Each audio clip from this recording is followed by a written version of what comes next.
Hello, everybody on YouTube. It's 7 p.m. here in the UK, state-controlled Britain, where we've got two-tier justice, and you're more likely to go into prison for a tweet than you are for doing a proper crime. But anyway, enough of that. We've got the wonderful UK's top nutritionist with us, Richard Smith. Hi, Richard. Good day. How are we doing, Stephen? I'm very well. I don't think your mic is switched on. I think you sound a bit echoey, actually. Let's Yeah. see if I'm connected to the correct mic. Let's check that. Before we do, while you're doing that, I'm going to say thank you, Deb, for the 199 and saying happy birthday. That's really good. Yes, 61 years young I am today, and is it your birthday? It is Happy my birthday. Thank you. Thank you very 61 much. years young. Incredible. Yes. Looking good. Must Yeah, be this strange diet that you're on. Yes, I think that's what it is. Oh, we've got a 1999. Oh, happy birthday from Andrea. That's very kind of you, Andrea. I can't seem to put that on the screen for some reason, but I will do that. That's very kind. That'll go towards another sirloin steak or a ribeye or something like that, something original. How was your weekend last weekend? All good. Well, the two of us were away, weren't we? You were in the States at Meatstock, and I was attending Alan Reeves' Ultimate Men's Health Retreat in Marbella in Spain. Yeah, fantastic. It hell of an experience. I had the opportunity to go last year. I couldn't attend that because it was my daughter's 10th birthday. I don't think I ever would have lived that down. So Alan fortunately invited me to this year. Absolutely incredible. Some incredible speakers there. Dorian Yates was there to teach the guys a little bit about training. Mike Ketosis, who's a TRT specialist, was there talking to the guys about TRT treatment and therapy. I was there. I give 4 presentations on different aspects of health and well-being, epigenetics, and a few other things. Cholesterol we also covered.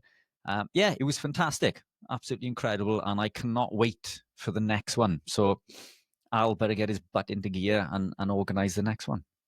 Yeah, you're looking very fit, I must say. So obviously it did you well. You look rested. You look less stressed. Do you think so? I don't feel it.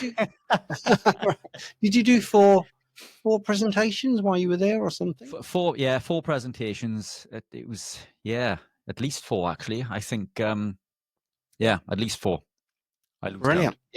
Yeah. Well, maybe we'll share those in the school group or something. The feral grandmother, thank you very much, or grandma, sorry, is $10. Happy birthday to my sister Laurie. Okay, that's excellent. Deb was at Meatstock apparently, which is interesting. I'm glad you loved it. There were some really good people there. Cruz, who was a big supporter, happy birthday, $5. This is really good. I wish I had a birthday every week. So, interesting from Andrew. Tom Cruise is a year older, 62, and credits a meat-heavy diet for his health and athleticism. That's really good. Yes. Thank you for that, Andrew. That's really good. We've got some questions going. Of course, I just want to say next weekend is the public health collaboration. So if you're in the UK or you fancy traveling to the UK, then the 31st of May, which is a Saturday, and the 1st of June, which is a Sunday, you could get to the public health collaboration. There is a link in my description if you want to do that. I am popping the link into the chat as well. Brilliant. The schedule is amazing. It's really, really so good. Dr. Eric Westman, your friend, is kicking off the Saturday. And then we've got David Unwin, Dr. David Unwin, talking about GLP drugs, GLP-1. And we've also got Jen Unwin in the afternoon, talking about food addiction. It's all people we know. And then there's a panel as well with Eric Westman, David Unwin, Jen Unwin, Ellen Bennett, Mark Cucuzella, I think that name is, and it's chaired by Graham Phillips. And then we've got so many good things happening, on the Sunday as well. I mean, Sunday, you got Professor Thomas Seyfried talking about cancer, which would be just great. You'll be able to ask a lot of questions. Isabella Cooper as well, talking about long-term ketosis and cancer. And the panel, obviously, which is chaired by Anthony Chafee. You know, it's just, you know, there's so many people. Dave Feldman's there as well. I'm just scratching the surface. But anyway, if you can get to the PHC, I'll be there on Saturday and Sunday, but I'm not speaking. I'm just as an attendant, just watching, because it's good to support these things.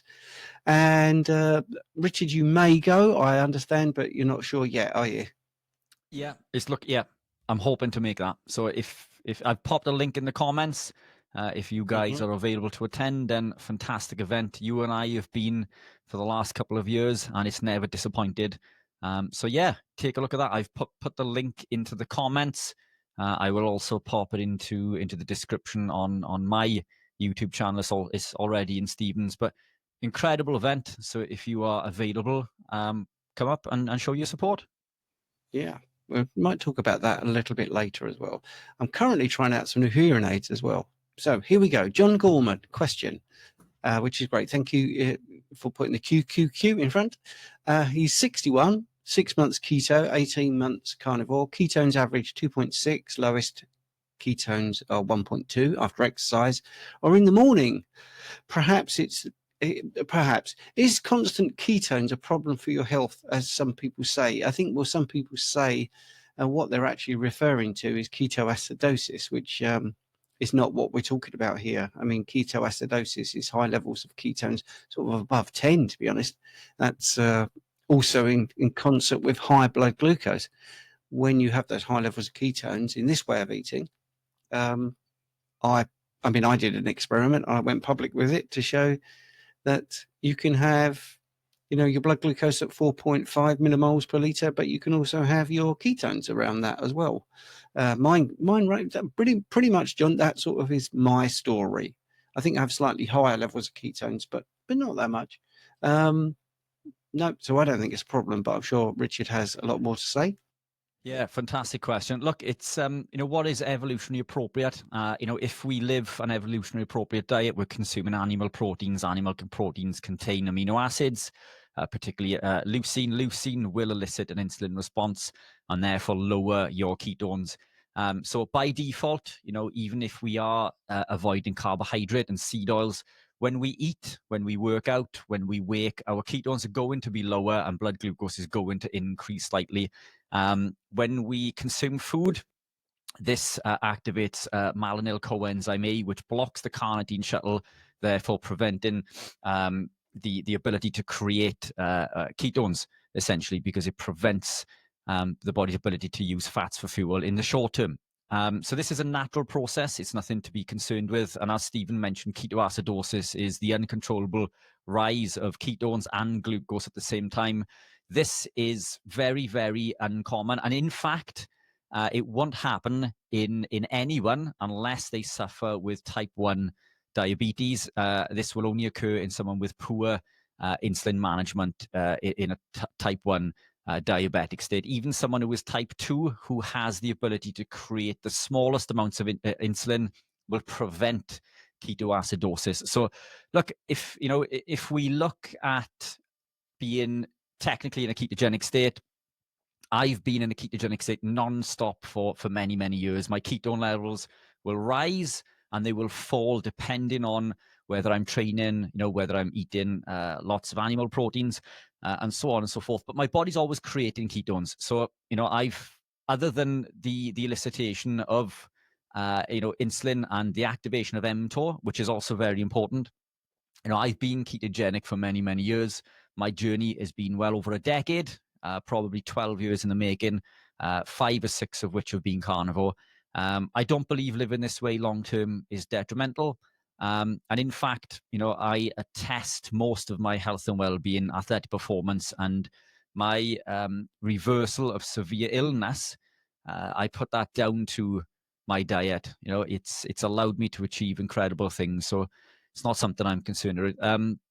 I have a podcast later this week, as it happens, with James, Dr. James, in regards to potential downsides of long-term low-carb lifestyles. But in fact, James himself, you guys may have seen a post, that I did recently. It was a rebuttal against one of the things that he posted in regards to long-term low carb diets being detrimental. And I probably jumped the gun a little bit with this because James is actually an incredibly nice guy. I agree with much of what he says. And by his own admission, he's around 80-85% carnivore or animal based. And I think there's lots of common ground between, what we believe and the things that he teaches. And I think that hopefully we can solidify some of those common grounds over maybe a series of recordings, and we can explore some of the things that he's concerned with in regards to long-term low carb lifestyles. I don't experience those myself, and Steve, I'm sure it's the same with you. The longer I live the lifestyle, the stricter I am, the healthier and fitter I seem to become. My bloods do change, and this is something I think is very important, but bloods, I think, work differently when you eat differently. So maybe the ranges that we see to be optimal and not optimal for us on a low carb lifestyle. But it's interesting stuff. But John, I'm not concerned with technically living a ketogenic lifestyle long term. In fact, I would argue the opposite, that is incredibly beneficial. Yeah, that's a great answer, Richard. And I tell you, it's quite funny. I actually missed doing this last week. Did you? Yeah. It's, I was in Spain. You were in the States, and I did toy with the idea of just jumping on a call off the cuff, but it's I've missed it. Yeah, it is. Right. Run and Gun has said, I have been on doxycycline for late onset acne since starting the carnivore way of life. I stopped taking the antibiotics, while my acne has come back again. Well, the thing is, that doesn't cure. That is an oral antibiotic. It doesn't actually cure your acne. It manages the symptoms. That's the problem. And maybe, when we were talking about the things at the PHC, we were talking about, I think it's Dr. David Unwin talking about GLP-1, the, agonists like the Ozempic and Wegovy and the weight loss drugs. See, that's a problem with a lot of medications. Once you start them, yes, they can manage your symptoms. You may get some side effects, but also when you stop them, it hasn't cured anything. It hasn't got to the root cause. It's managed the symptoms. So, for instance, this is why I was plugging the PHC, because that's a big topic, and Dr. David Unwin is a fantastic person to listen to. And I think the same here with you, Run and Gun. You've taken this thing which has managed it. But as soon as you've stopped, your acne has come back again. So I think that's one of the things about these medications. You think they're working, but they're not getting to the root cause. And I think that's one of the things this way of eating will help you with going forward, because you're looking at building better skin. Simple as that, because there's better nutrition, there's better essential fats going into your body than, say, the standard American diet or on, vegan or vegetarian. So I think it is a long haul, though. I mean, the biggest organ of the body is the skin. And we have so many success stories where, really quite bad skin problems have reversed, acne being one.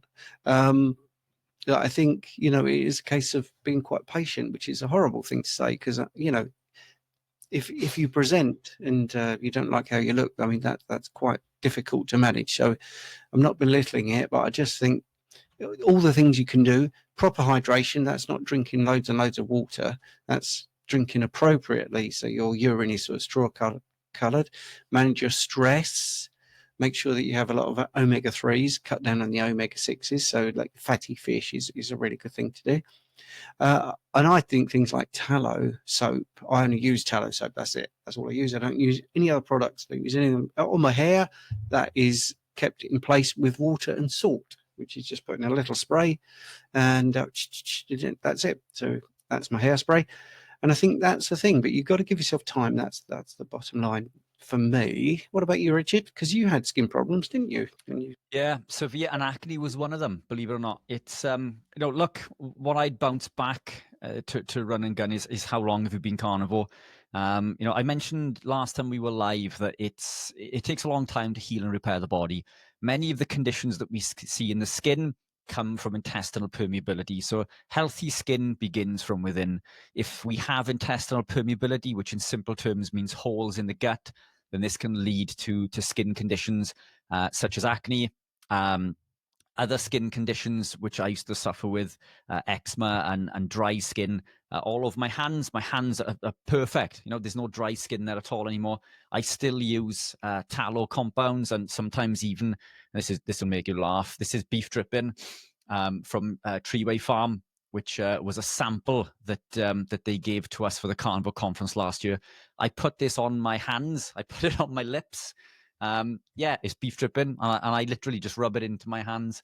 And I also use tallow from Tallow Glow, which is fantastic. But I don't need it any longer. The dry skin has gone away, but it took a long time. I used to suffer with acne all over my face, boils even. They'd become incredibly painful all over my back. Many of the benefits that I saw occurred within 12 months, which was the 107-pound fat loss, the reversal of insulin resistance, and so on and so forth. But as I showed maybe 2 weeks ago, a clip from me on my first video, which was probably still 9 years maybe into my journey, I was still suffering with inflammation, and you can see it in my face on that video.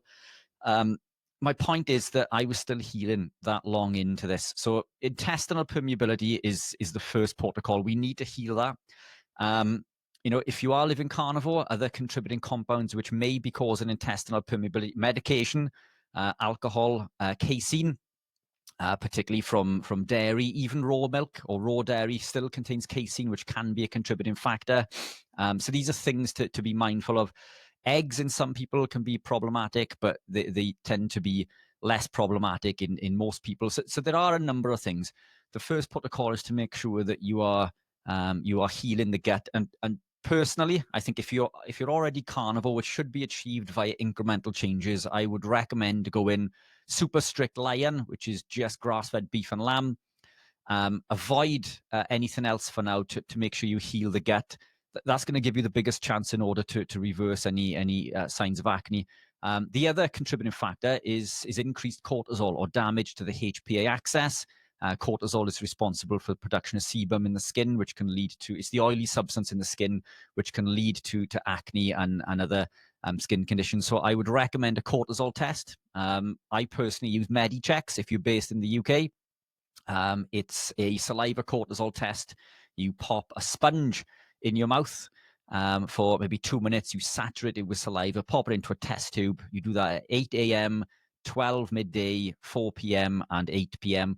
Send it back, and they will send you what's called your diurnal rhythm, which is how your cortisol is released throughout the day. If that is any time out of whack, then you may have damage to the pituitary, the hypothalamus pituitary axis.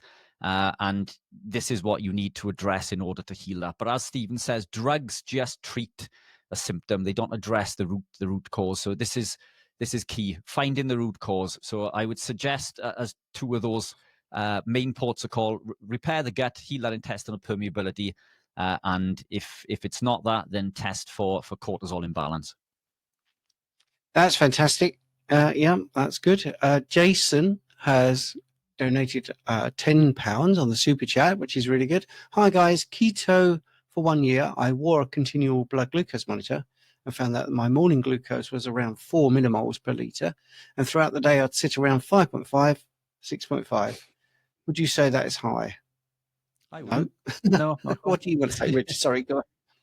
No, look, you and I do this regularly. We like data. We wear CGMs for the purpose of data, and you found research in regards to low carb, ketogenic, carnivore lifestyles in regards to passive diffusion, which basically means that the blood glucose may be higher in people who are living low carb, ketogenic, carnivore lifestyles for a prolonged period of time, because the cells will utilize glucose via different transporters, and it doesn't need the elicitation and action of insulin to drive it through the GLUT4 transporter.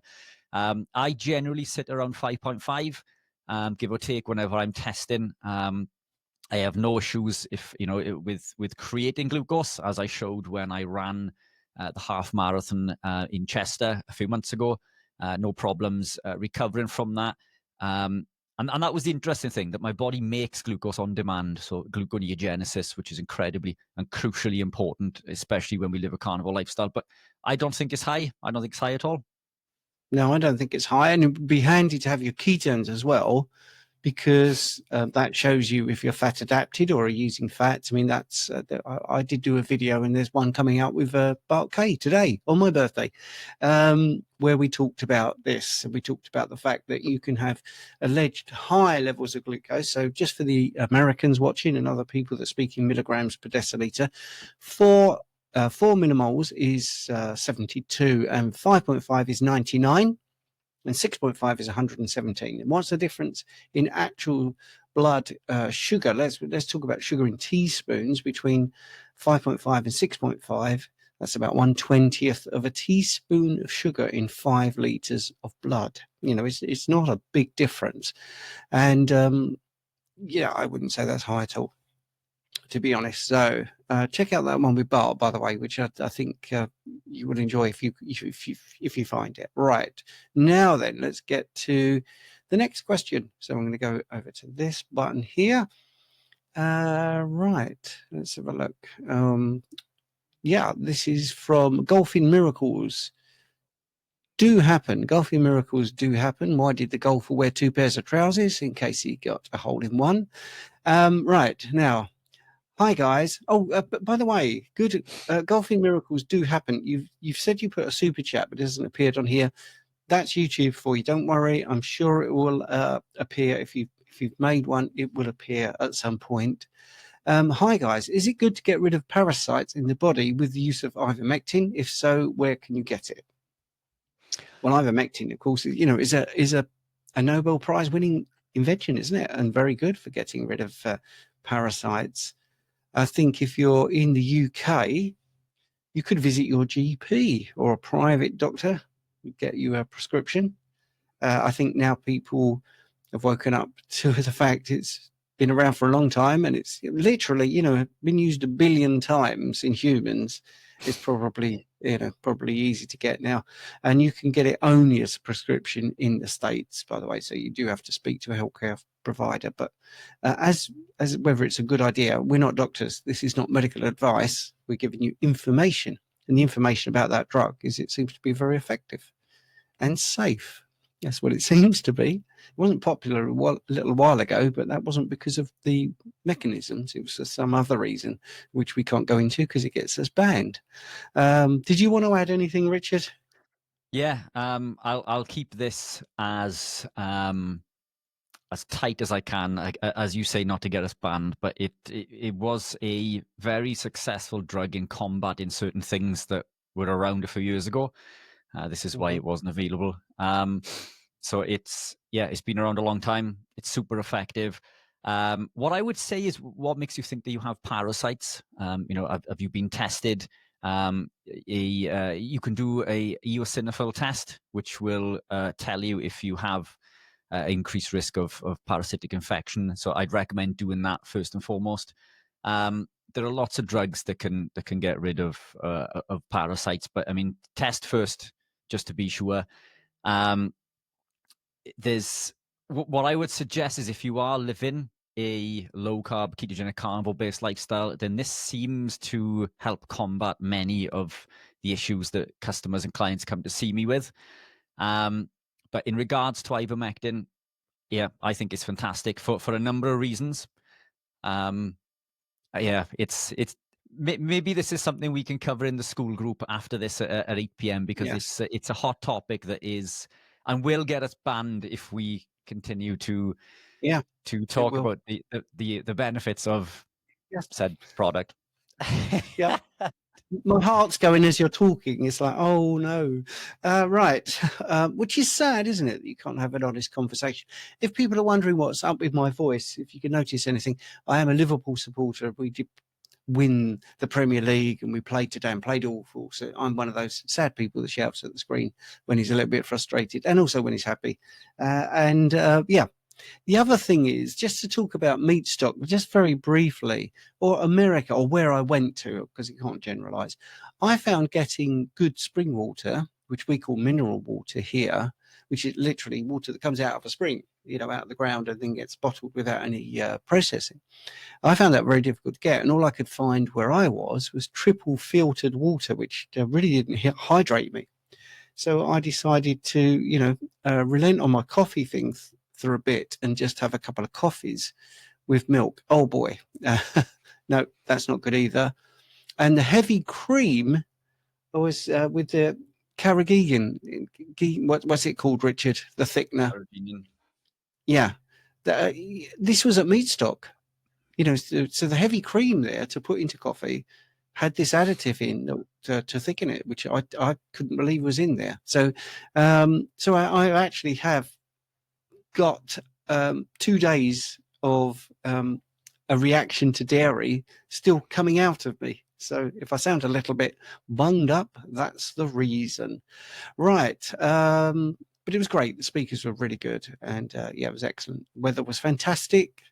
And yeah, let's get on to the next question. Kevin Hemingway. And beautifully written, of course, with a name like that, it would have to be. What levers would need to be pulled if almost at target weight, but still wanting to drop the body fat further without losing muscle mass? Cue the expert. Go on, Richard. Go Brilliant question, Kevin. Look, it's protein is the key to everything, and this is why I think it should at least remain at a constant within an upper and lower limit. Now, the interesting thing is that protein will elicit an insulin response, which by default will or can cause fat storage. If you were to just eat fat, you're very unlikely to store fat because there's very little to no insulin response. But protein is essential. It's the foundation to everything that is in the human body. We need it to perform protein synthesis. So that isn't the lever that we pull. So what I would recommend, and this is purely short term, I would drop protein down to maintenance, which is around 0.5 grams per pound of body weight. And I would drop the fat down as little as you can. And allow the body to ramp up its endogenous ketone production from stored body fat. So basically, the body can utilize fat from dietary fat, or can utilize it from stored body fat. So by reducing the amount of dietary fat that we consume, we can ramp up body fat, or lipolysis, if you like, where the body will break down stored body fat and use that for fuel. I would recommend doing this a couple of days and then going back to a normal day and then doing it again. It's something similar, which is protein sparing modified fasting, which is basically eating as much protein as you like, but from a lean source. This can yield similar responses, both of which are protocols that I use. I do find that fluctuating between higher fat days and lower fat days is incredibly beneficial, or at least maintenance days. So keep the protein roughly the same and drop the fat. This isn't advice in regards to optimal health, because I do believe the protein should be consumed with natural fats. The fats are critically important for healing and repairing and processing the amino acids, as well as our fat-soluble vitamins A, D, E, and K. So protein should be consumed with fat generally. But for aesthetic purposes, if you're willing to or wanting to break that resistance and move the body fat a little bit lower, those are the protocols and levers that I would pull. Now, when you explain this to someone, they instantly think that you're in a caloric deficit, and that's why you're losing the weight. And it's technically you are, but a calorie doesn't really exist in the context that we believe. But what we're doing simply is we are fat burners. If a carb person were to do this, then they would lose muscle mass because they would force their body into a process of gluconeogenesis, which will use stored muscle mass. But you and I, this doesn't occur because we are fully fat and keto adapted. So when we do this, the body seamlessly flicks the switch from utilizing dietary fat into stored body fat, and this will allow us to ramp up this fat burning process, if you like, and we strip this body fat a little bit better. Nothing moves in a straight line. So you need to do this incrementally. So, I would move a couple of percent and then go back to maintenance before trying to persevere again. For full disclosure, it probably took me 4 to 5 years to get to that condition, which in that picture was 3%. So I was competing around that time at 2%, but it did take me 4 to 5 years in order to get to that condition through a series of incremental changes. But yeah, it's as simple as this. But think of fasting. When you do a prolonged fast, you're not consuming anything at all. So there's nothing wrong with dropping fat and keeping protein, and you're maintaining your muscle mass because you're supplying the amino acids and the activation of mTOR, which is allowing you to do so, and you're just utilizing that fat tool if you like. So seamlessly flicking the switch, as I say, from dietary fat into stored body fat. That is such a good answer. Now, you mentioned earlier something about a school group, and people might be wondering what we're talking about. So I'm just going to share the screen so you can see what our school group is about. If you like the way we answer questions, then you could join our school group. There is a link in the description. This is what it looks like. Let me hide that comment so you can see. And you just join like-minded people. It's really simple to do. And as you can see, this is like our community page where people just ask lots and lots of questions, and members will answer, or we will answer, depending on when you post it. And we've also got a classroom here. So the more active you are, the more courses you can go through. So you start with a free keto course. There's a 19 tips to go in carnivore, level 2. Level 3 is thyroid. Then we have a dairy section. All of these have 3 ebooks, which you can keep forever. Popular videos to watch. We have fruit and veg at level 5. Level 6 all about protein. 7 is problem solving. And then level 8 is a copy of my book, How to Be Carnivore. And then there's a fat club. We might be updating that. I haven't been able to speak to Richard in the next couple of days. I might be looking at adding some of the bits and pieces. And then we have a calendar. So for instance, you know, this is May the 28th. We did a live. We've got something at 7 p.m. on Thursday. And then next Sunday, you know, that was recently. Sorry, here we go. Here we're down here. That's us now. Ask us anything. 8 p.m. we've got a question and answer session in our group. And then tomorrow night, even on a bank holiday Monday, we've got a live question and answer session. We sometimes do things on a Thursday. It's really simple to join. There is a link in the description. I think Richard might have put one in the chat. So that's what we do. That's what the school group is. So we'll just stop that. Here we go. Right. Let's go into the next question, which is from No Carb Barb, which is an excellent name. $4.99. I've been mostly carnivore for about 3 years. The last few blood draws showed my RBCs. That's just for people, that's red blood cells. 5.66, hemoglobin 16, and hematocrit at 49.6%. 74-year-old female. Now, all of those are okay. They're mild. So the red blood cells, that's mildly elevated. I mean, it's so close to being in range. I'm not overly bothered about that. Again, this is just information. It's not medical advice. It's not a doctor-patient relationship. The hemoglobin, the range is normally 120 to 160 grams per litre. So in deciliters, it's 12 to 16, and yours is 16. So that's fine. That's good. And the hematocrit, which is the percentage of blood volume made up of red blood cells, at 49.6. The normal range is 37 to 47. So it's actually mildly elevated. So it's possibly just down to a little bit of dehydration. That's what I would say. I would definitely have it maybe done again.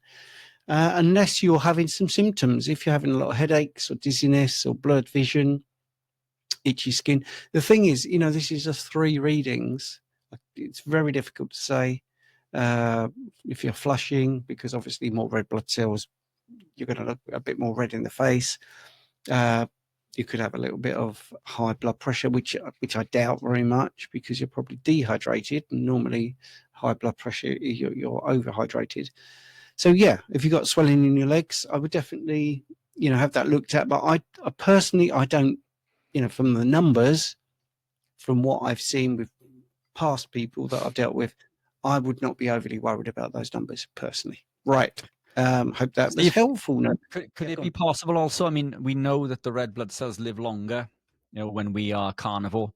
Could it be possible that might be a contributing factor? And in fact, it's perfectly normal to see a slight elevation.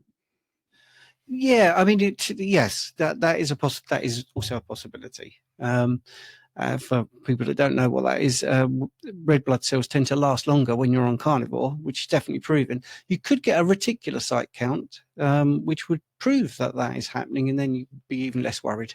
So, yeah, good point. It's good to have you back, because you've got my back, which is good. Oh, and talking of being back, Matthew said he would be back. And he is. Hello, Matthew. It's good to have you back, mate. Richard, did you have a chance to train with Dorian Yates? What did you learn from him about bodybuilding? What does Dorian think of the carnivore diet lifestyle? Brilliant questions. Mm. No, I didn't train. I didn't train with Dorian. He was busy training the guys. I was. I still had lots of work to carry on with when I was in Spain. So my little bouts were back and forth for the talks and things.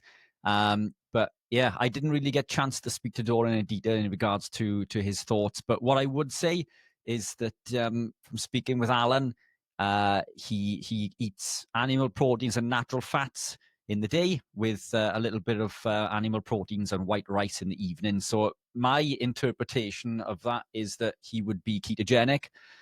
White rice, as we know, is lectin free and probably one of the best sources of carbohydrate, at least one of the least damaging ones.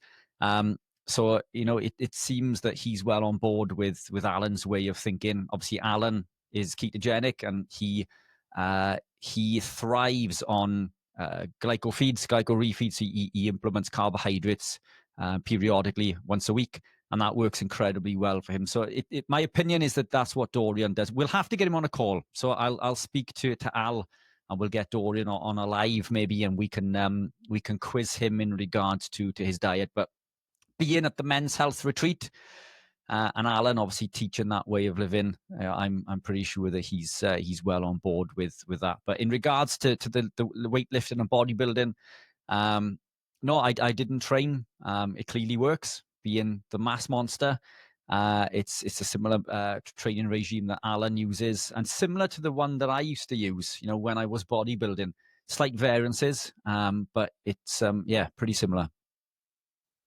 Excellent. So Douglas here has put... Sorry? Great to see Matthew back. It is good to see Matthew back. Sorry, I'm being very businesslike, Richard. Sorry. Your question is above. Thank you for the super chat. I have got the question. This is a great one for Richard, actually. One needs to exit ketosis once every day by eating enough protein in one meal, according to Professor Barkay. Do you agree? I have gastroparesis and can't eat enough for a strong enough insulin response. So look, I think when we look at things like this, I agree with Bart, and this comes back to what we've just mentioned, you know, a few questions ago in regards to living a ketogenic lifestyle, consuming a bolus of protein, which will elicit that insulin response, which will lower ketones, not necessarily pull us from a ketogenic state, depending on what your perception and interpretation of a ketogenic state is. We often look at these things as on-off switches, and they're not. I don't believe them to be an on-off switch. I believe them to be, think of like a seesaw, if you like. When mTOR is elevated, AMPK comes down and vice versa, but they're both still activated. We don't switch one off. So it's not a case of just switching off ketone production. And in fact, you know, with most people who live in a ketogenic lifestyle long-term, if you were to measure their ketones, which you've done recently, Steve, with your continuous blood glucose monitor and ketone readings, you would see an increase in blood glucose and ketones come down, but you were still producing ketones, you know, constantly.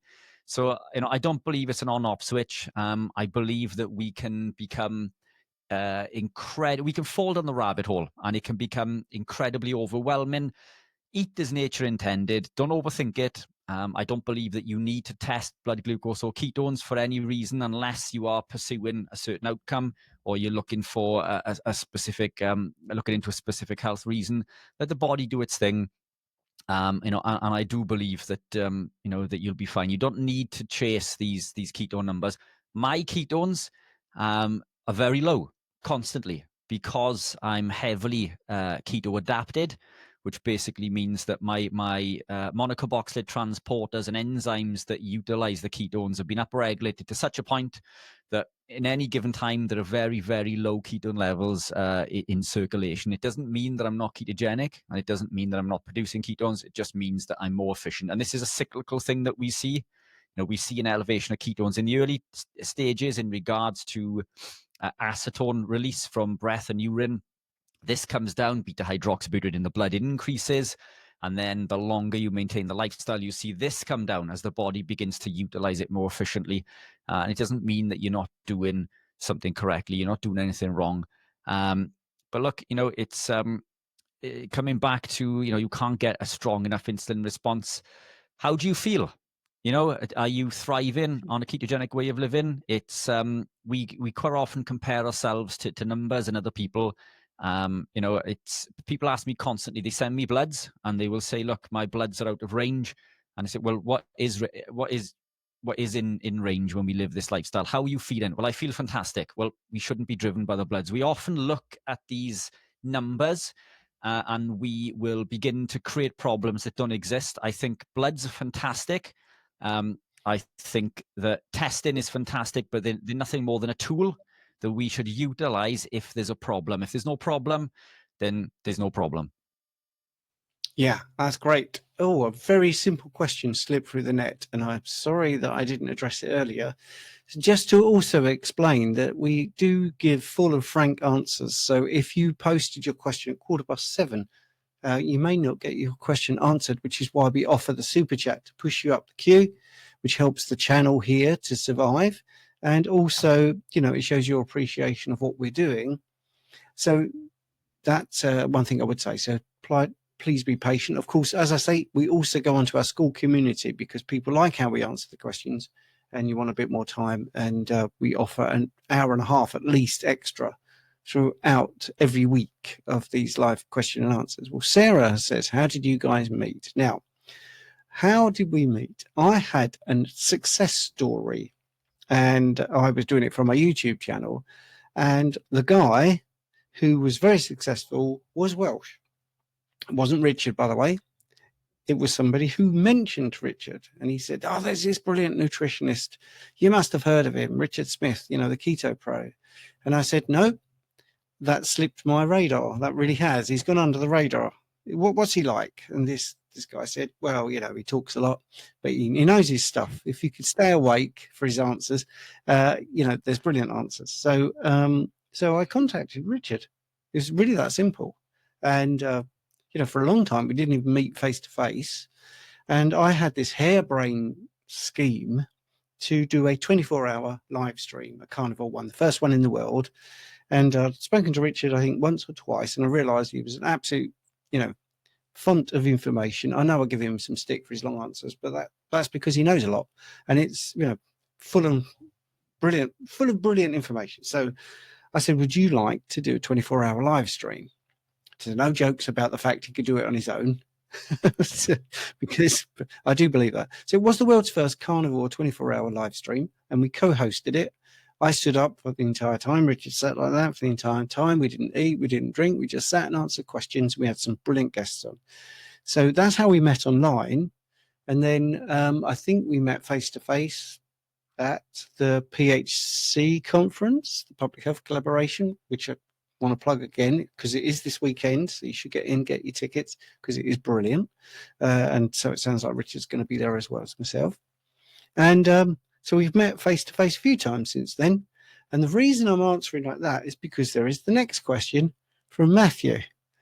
Because one of the things we did together was the thing called the Carnivore Conference last year. And Matthew is asking, will there be a Carnivore Conference this year?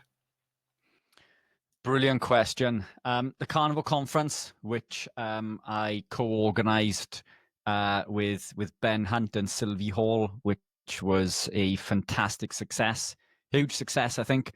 We did try to book it for July. We couldn't secure the booking because the venue was half booked out to another group. So the venue last time was done at Cliff College, which is it's a Christian church college, and they had like a group there basically. So we couldn't commandeer the full event. We are looking into another venue, so we hope so. Look, it was such a massive success that I want to make sure that we continue to do this. There will definitely be another Carnivore Conference without question.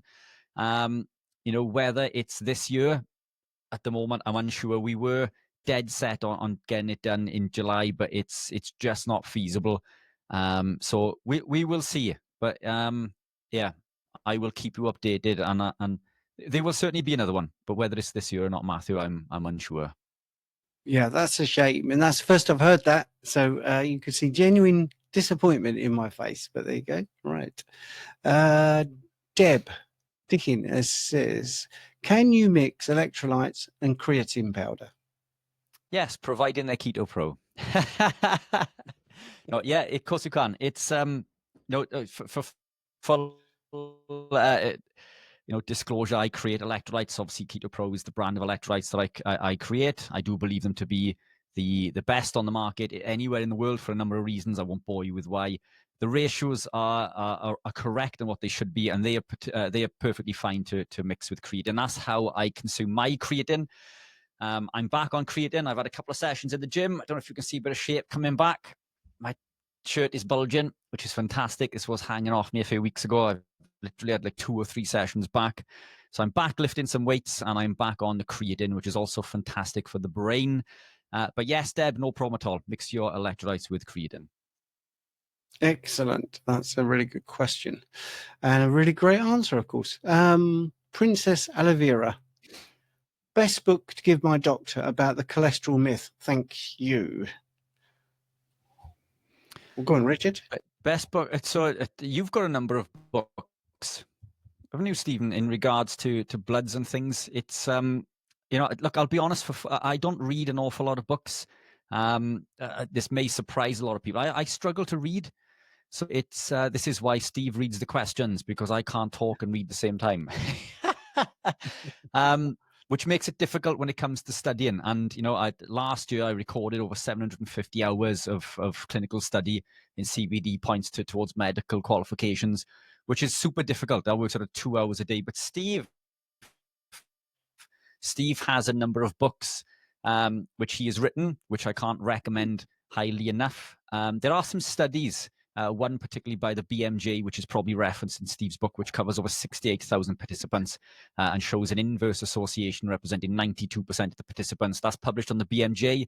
That's probably the biggest one that I would recommend to anyone to show their doctor. But it's difficult. It's a difficult sell when it comes to explaining to your doctor the cholesterol is actually super beneficial and imperative for life. But Steve, you've got a book there. Which one is it?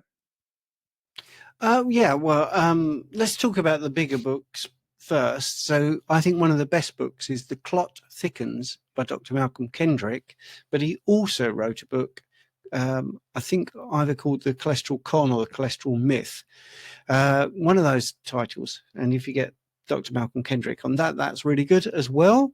I think they're about the best too.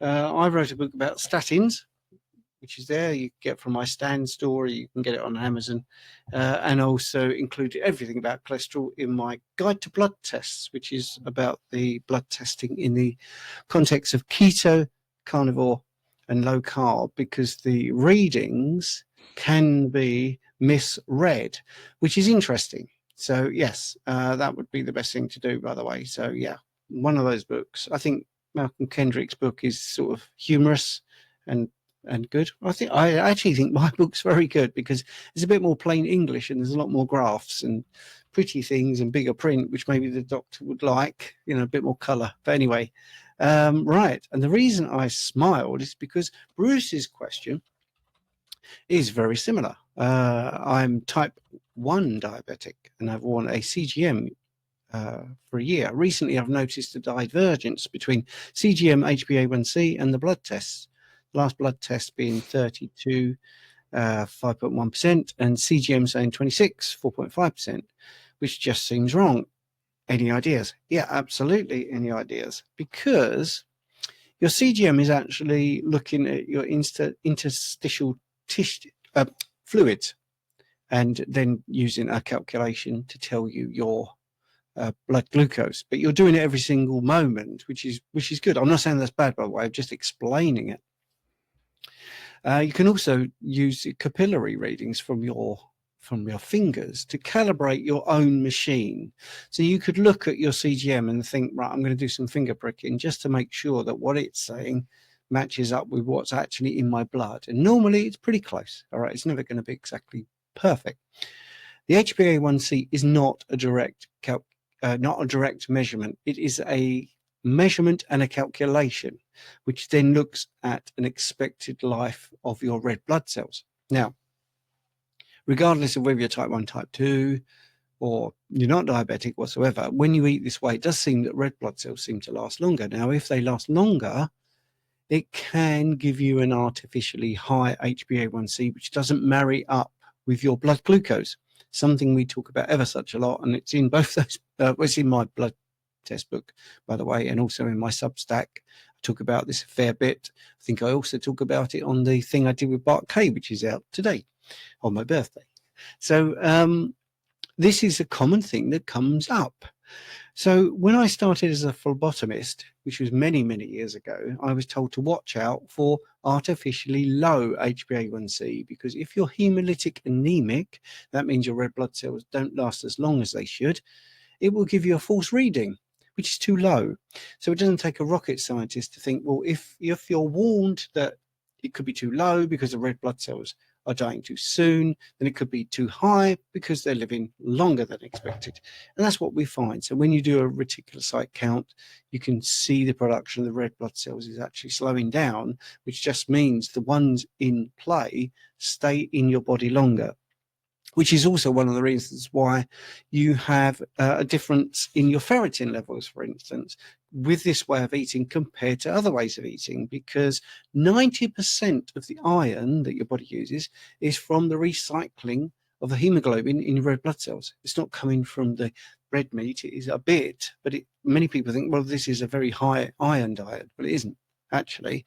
It's sufficient heme iron, and that's another thing. But anyway, hopefully that will help you, Bruce. So what you need to do personally, just to recap, is do your capillary reading and see if your CGM is matching up with your actual blood, and then trust that more than your HbA1c, because the HbA1c is a calculation. It's not a it's not a direct measurement that works without that calculation. So yes, right, here we go to the next question. Nobody you know. I've been doing keto since January. I was 160 pounds, got to 138. Well done. I think I've hit a stall on losing fat. I want to lean a little bit more and still maintain muscle mass. Should I go to lean meats? Yeah, brilliant question. Look, we covered something similar early on. Nothing moves in a straight line. You're always going to plateau. If you're ketogenic, there are other levers to pull. There are still compounds within the plant community that can cause stalling, and these in particular are lectins. Lectins will bind to insulin receptors and elicit a 5 times higher response. Lectins are found in high quantities in nuts and seeds, and also things like tomatoes and bell peppers and other vegetables, for example. So rather than switch to lean, my initial approach would be to drop the nuts and seeds, restrict things like tomatoes, bell peppers, cauliflower, look for things that are lower in lectins, try to remove the higher lectin compounds.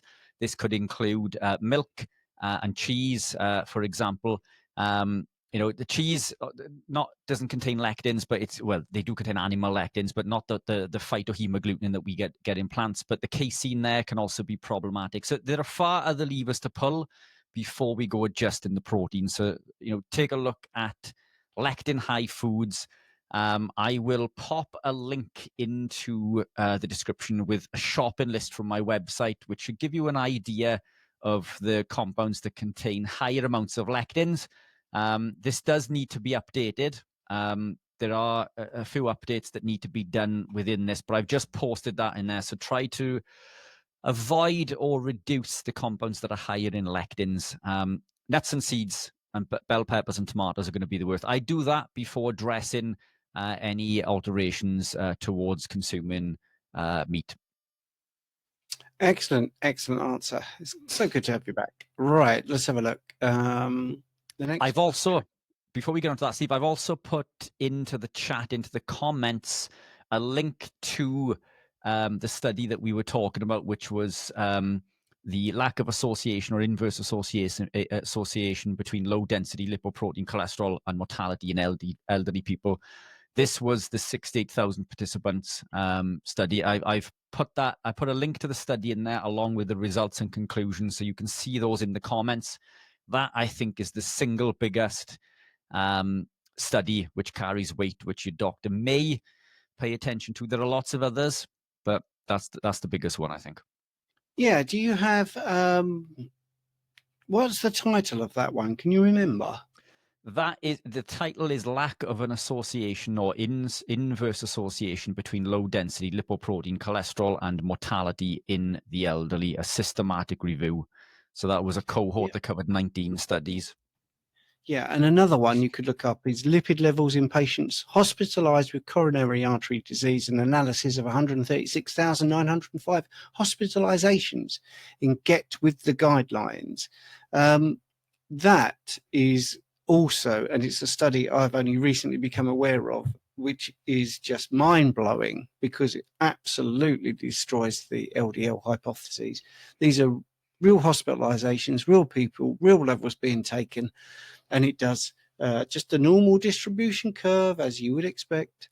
So it shows that there's not more deaths at high levels, and there's not more deaths at low levels. You know, it's right in the, it's just basically average what happens at populations. You know, it's incredible. Anyway, right. The Okay. Minnesota coronary artery experiment was another really big one Yeah. because Stunning. this is super important. It we'll get into this on the next call, but that shows some incredible results, and they were hidden for many years because for decades.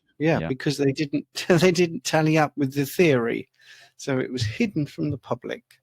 So the LDL thing just is a rotten stench, really. Anyway, right. Don't want to get into too much politics. This will be the last question, and then, like I say, hopefully you could join us at school. I will put a link in the chat. Bear with me. If you want to follow us over there, that would be great. So Visual Messiah, 28-year-old carnivore, 1 year, been loving it, but the last 2 months my folate levels have dropped very low to 2.0, making me folate anemic. It's awful. Any tips for keeping folate levels optimal? Right, okay. Now, this is phlebotomy talk, and it's nothing to do with people and health. You see, so if someone says you're folate anemic, you have to say, well, what is your clinical presentation? So do you have weakness? Do you have fatigue? Do you have bleeding gums? Do you look pale? Do you have shortness of breath? Are you irritable? Do you have lots of mood changes, lots of heart palpitations, headaches, swollen tongue? Because you can have a lower level of folate and be totally fine. And there's no clinical worries, because when I see lots of bloods, which I do, and if you want bloods interpreted, you can book me for a consultation, or you can book Richard to go through. A lot of time, the terminology, you're high, you're low, you're subclinical, T3 or whatever, isn't true, because the ranges are based on people eating 45 to 65% carbohydrates. Because we're so efficient with our nutrients, we sometimes need a lot less. So, for instance, we talked about heme iron. Well, if you eat non-heme iron, you need a lot more vitamin C. But when you're eating this way, you don't need lots of vitamin C, because you don't need the vitamin C to convert non-heme iron to heme iron via the vitamin C ferroreductase enzyme. So that would be my answer to you. If you're eating things like eggs and grass-fed beef, you're getting folate. So I would worry about symptoms rather than trying to bump that number up. But I don't know if you want to add anything to that. Yeah, look, it's a brilliant question. And look, it's, folate, as you say, is found in high quantities in egg yolks. I think it's around like 140, 150 micrograms. Beef liver being one of the most nutrient dense is close to like 300 micrograms. I think beef itself is pretty low, but that's per 100 grams. I think it's around 3 to 5. But again, we would eat considerably more than 100 micrograms. But what we need to remember with this is that many of us on a carnivore-based lifestyle consume lots of beef and lamb, which is fantastic.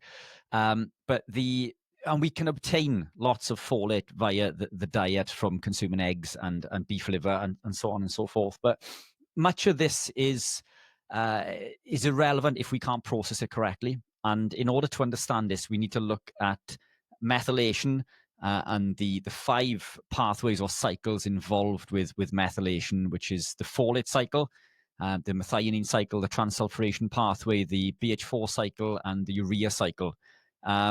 We've mentioned this a number of times previously, but this this is dependent on a number of cofactors. It isn't just enough to consume folate or B9.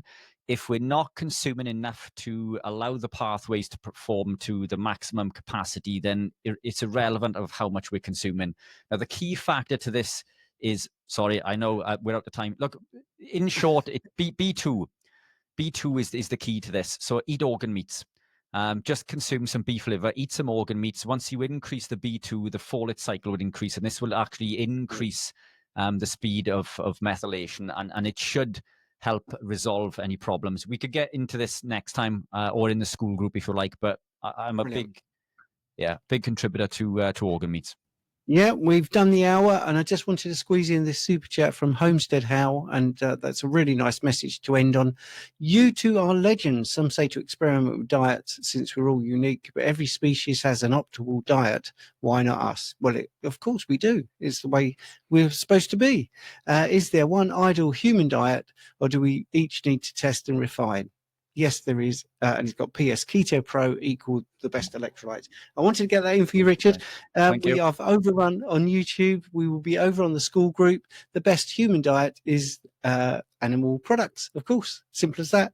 Cows eat grass. Lions eat meat. We eat meat. You don't have to have a balanced diet. I don't see cows going out and saying, I need some nuts and I need some leafy greens. I don't need to eat the rainbow. So, going to have to stop there and see everyone over at school. And check out Homestead Howe and the work that they're doing. It's absolutely incredible. Brilliant. Thank you, YouTubers. See you soon. Thank you.